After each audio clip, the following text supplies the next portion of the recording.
Good evening.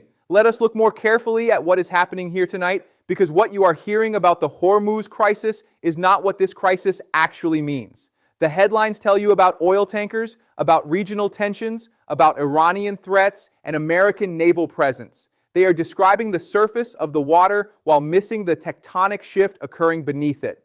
Tonight I want to ask you one question, and I want you to hold this question in your mind as we move through the evidence together. What if the Hormuz crisis is not a regional security problem at all, but rather the visible symptom of a global power structure that is already being rewritten? What if the players we think are in control are actually the ones with the least strategic flexibility, and the nations we are not watching are the ones positioning themselves for dominance in the next chapter of the global order? If that sounds extreme, stay with me, because the data tells a story that most analysts are simply not connecting. The Strait of Hormuz is where 21% of the world's petroleum passes through a choke point just 21 miles wide at its narrowest point. That much you already know. What you may not know is that since January 2023, insurance premiums for vessels transiting Hormuz have increased by 470%. That Saudi Arabia has quietly rerouted 62% of its export capacity through the Red Sea pipeline system, and that China has stockpiled crude oil reserves equivalent to 142 days of consumption, a number that surpasses even the strategic reserves held by the United States during the height of the Cold War. These are not random facts. They are signals of preparation. And when major powers begin preparing for disruption on this scale, they are not reacting to a crisis. They are anticipating a transformation. Most people are watching this through the lens of American-Iranian confrontation, but that frame is already outdated. The real story is not about whether Iran can close the strait. The real story is about what happens to global power when the nations that depend on Hormuz oil realize they cannot guarantee access, when the insurance markets price Middle Eastern energy as an unacceptable risk, and when the economic architecture of the last 75 years begins to fracture along new fault lines that have nothing to do with military strength and everything to do with energy independence, strategic reserves, and alternative supply routes.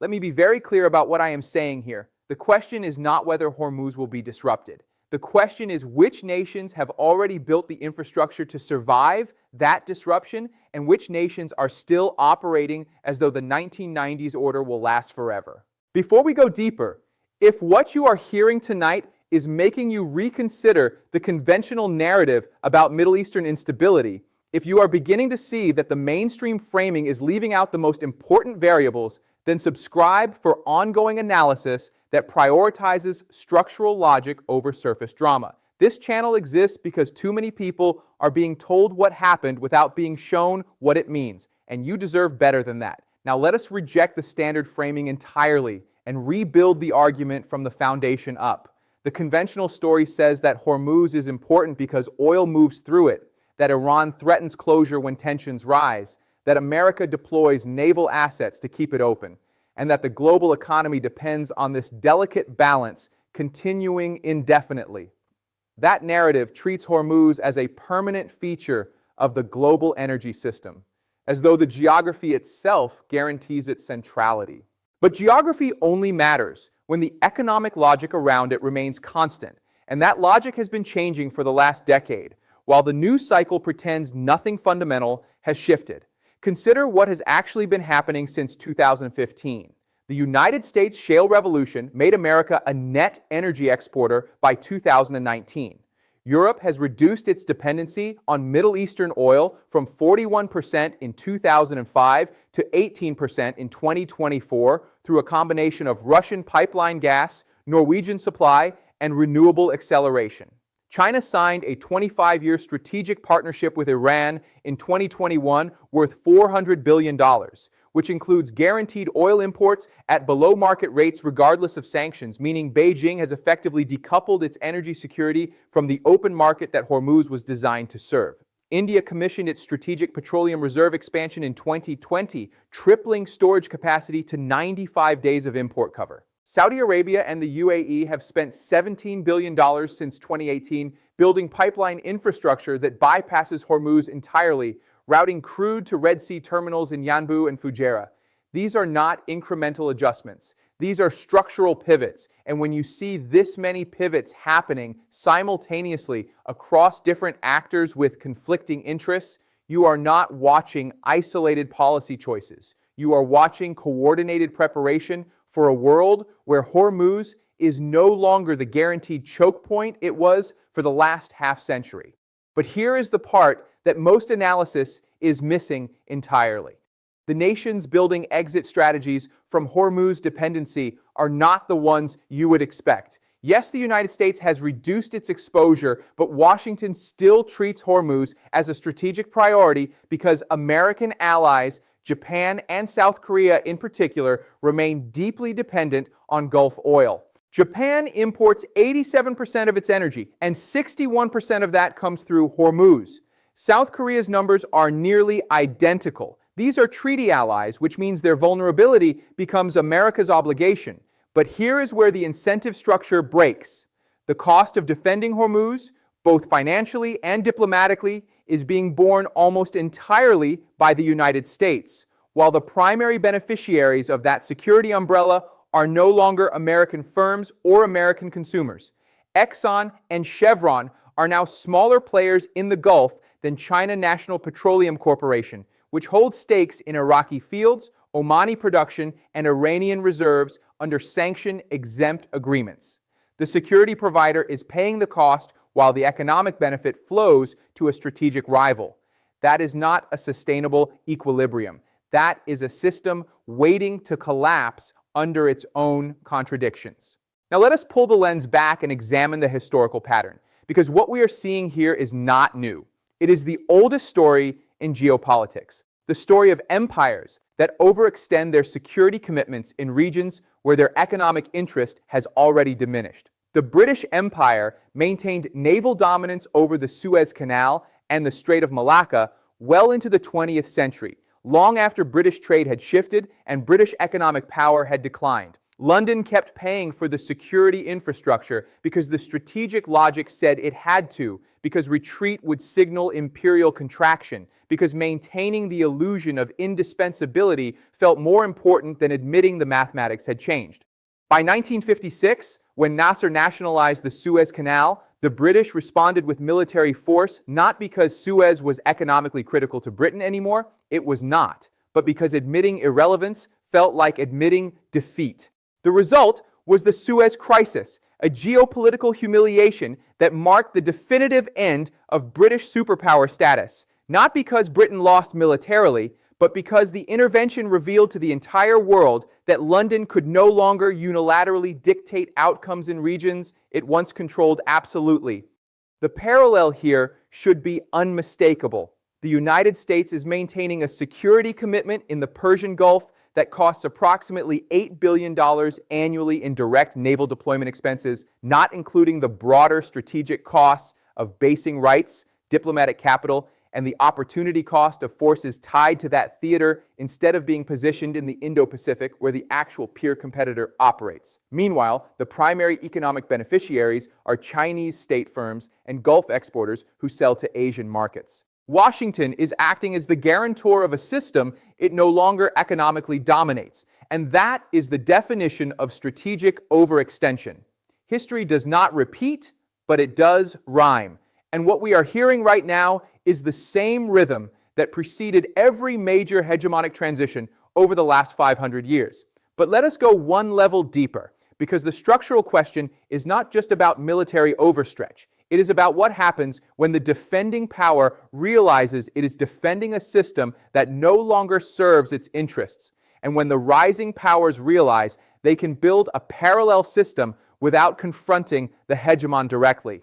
That is the genius of what China has been doing since 2013 with the Belt and Road Initiative. Beijing is not challenging American control of Hormuz. Beijing is making Hormuz optional. The China-Pakistan economic corridor, the agreements with Iran, the port investments in Gwadar and Djibouti, the overland pipelines through Central Asia, all of these are designed to create redundancy, to build an energy architecture where a Hormuz closure is disruptive but not catastrophic. And here is the critical insight. Once you have redundancy, you have options. Once you have options, you can tolerate risk that your competitor cannot. And once you can tolerate more risk, you control the escalation ladder because the side that blinks first is the side with more to lose. Think about what this means in practice. If Hormuz is disrupted, whether by Iranian action, by accident, by miscalculation, or by deliberate third-party provocation, the United States faces an impossible choice. It can intervene militarily to reopen the strait, which would require significant force projection, potential conflict with Iran, possible entanglement with Chinese interests in the region, and enormous political cost at home where voters no longer see Middle Eastern military engagement as serving American interests. Or it can decline to intervene, which would signal to allies that American security guarantees are conditional, would accelerate the decoupling of Asian economies from American-led institutions, and would mark a psychological turning point in perceptions of American reliability. Either way, Washington loses. Either way, Beijing wins not by fighting, but by having structured the board so that American power becomes a liability instead of an asset. And this is where the story becomes truly important, because the question is not whether this shift will happen. The question is how fast it happens and who understands it early enough to position for it. The Gulf states see it. Saudi Arabia's vision 2030 is not about economic diversification for its own sake. It is about building leverage in a world where Riyadh can no longer assume American protection is eternal. The Saudis are signing defense agreements with China, hosting Russian investment, entertaining Iranian normalization through Chinese mediation, because they understand that the next 20 years will not look like the last 70. The smaller Gulf states, the UAE, Qatar, Oman, they are moving even faster, building financial and logistical infrastructure that allows them to serve multiple power centers simultaneously. These are not neutral states hedging between two rivals. These are states recognizing that the unipolar moment is over and positioning to thrive in multipolarity. Now, some of you may be asking, if the United States is overextended and China is building redundancy, what about Europe? Europe matters here because European energy dependency used to run through Hormuz, and now it runs through pipelines that connect to Russia, to North Africa, to Norway, and increasingly to liquefied natural gas terminals that import American and Qatari supply. That shift has made Europe less vulnerable to a Hormuz crisis, but it has also made Europe less invested in maintaining the Persian Gulf security order. When Germany and France look at Hormuz, they no longer see a vital interest worth military commitment. They see a problem that belongs to Asia and to America, and that psychological decoupling is just as important as the infrastructure decoupling, because once the consensus breaks that Hormuz is a shared interest requiring collective defense, the burden falls entirely on the remaining guarantor, and that guarantor is already stretched thin. Let us map the chronological developments that brought us to this moment, because understanding the sequence is essential to understanding the inevitability. In 2011, the Arab Spring destabilized the regional order, and Western intervention in Libya signaled to Beijing and Moscow that the United States would use instability as cover for regime change, hardening authoritarian resistance to American influence. In 2015, the Iran nuclear deal temporarily de-escalated U.S.-Iran tensions, but it also marked the beginning of divergence between American and European Iran policy, a split that would widen over the next decade. In 2017, Saudi Arabia and the UAE launched the blockade of Qatar, revealing fractures within the Gulf Cooperation Council that had previously presented a unified front. In 2018, the United States withdrew from the Iran nuclear deal, reimposing sanctions that had no meaningful support from Europe, China, or Russia, demonstrating the limits of unilateral American coercion. In 2019, tanker attacks in the Gulf of Oman escalated tensions, but the muted international response showed that appetite for confrontation had evaporated outside Washington. In 2020, the U.S. drone strike killing Qasem Soleimani brought the region to the brink, but Iran's restrained retaliation and the lack of allied support for further escalation made clear that America's freedom of action had narrowed significantly. In 2021, China brokered the 25-year Iran agreement, the most direct signal yet that Beijing was prepared to act as an independent power broker in a region Washington had dominated since 1945. In 2022, OPEC Plus, led by Saudi Arabia and Russia, cut production over American objections, proving that even close U.S. partners no longer deferred to Washington on energy policy when their interests diverged. In 2023, China mediated the Saudi-Iranian normalization, a diplomatic breakthrough that would have been unthinkable a decade earlier and that formalized Beijing's role as a regional arbiter. In 2024, Houthi attacks on Red Sea shipping forced a rerouting of global trade, demonstrating how non-state actors could disrupt choke points without triggering the kind of state-level response that would have been automatic in earlier decades. Each of these events, when isolated, looks like a discrete crisis, but when sequenced together, they reveal a consistent pattern: the gradual erosion of American centrality, the rising agency of regional actors, the increasing willingness of China to fill voids that the United States either cannot or will not occupy, and the structural shift from a world where Hormuz was defended by default to a world where its defense is becoming optional. That progression is not reversible through policy adjustment. It is the consequence of deeper shifts in economic gravity, military posture, and political will, and those shifts are accelerating. Now pull the lens back even further and ask the civilizational question. What does it mean when the choke points that define the global economy for 75 years stop being mandatory? What does it mean when the insurance of safe passage, once guaranteed by overwhelming naval power, becomes too expensive to maintain relative to the benefit it provides? What does it mean when nations that once had no choice but to accept the rules of the existing system now have the infrastructure to route around it? The answer is that you are watching the infrastructure of unipolarity become obsolete, not through conquest, not through war, but through the quiet construction of alternatives that make the old system optional. Let us now analyze the scenarios that could unfold from here, because the future is not predetermined, but it is constrained by the structures already in place. Scenario 1, managed decline.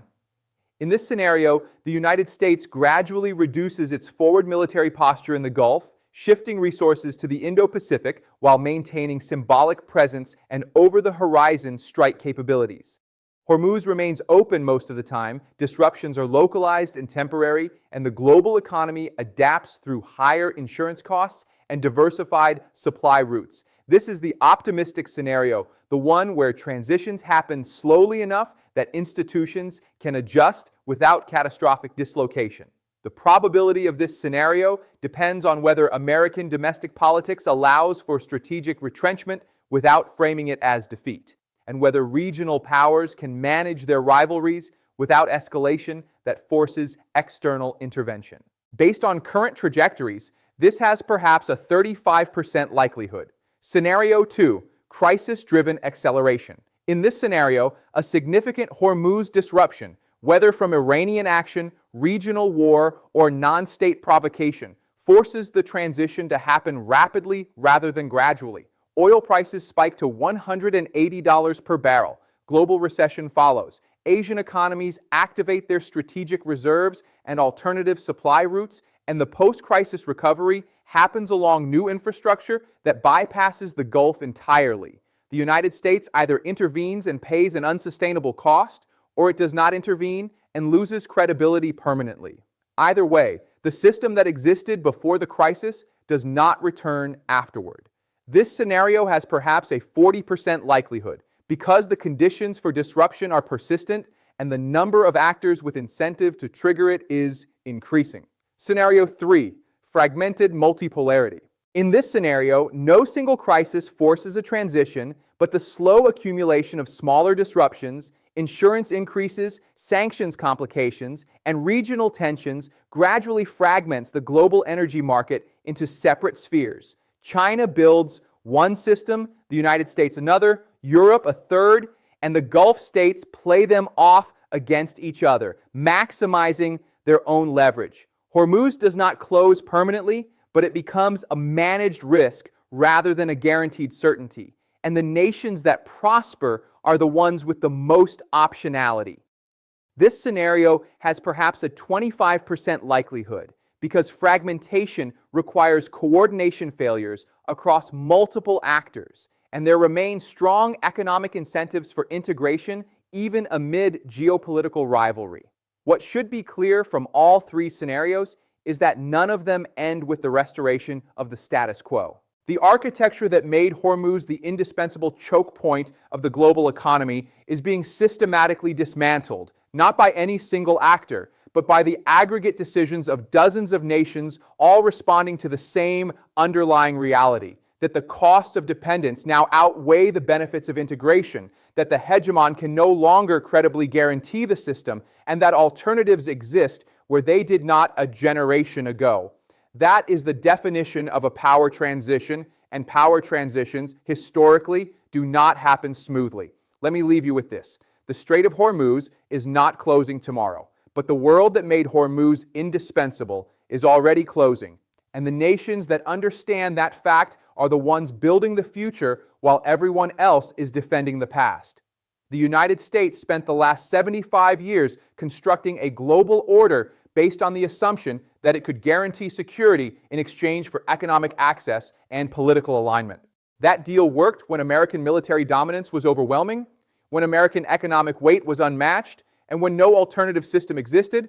But dominance fades, economic gravity shifts, and alternatives get built, and when those three things happen simultaneously, the deal stops working. The question is not whether that transition is happening. The question is whether the defending power recognizes it in time to manage the decline, or whether it clings to outdated commitments until the mathematics forces a crisis that resolves the question for them.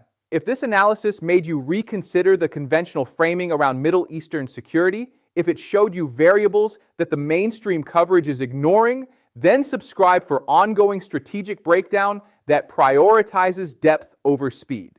And I want to hear from you in the comments. Which scenario do you think is most likely? Managed decline, crisis-driven acceleration, or fragmented multipolarity?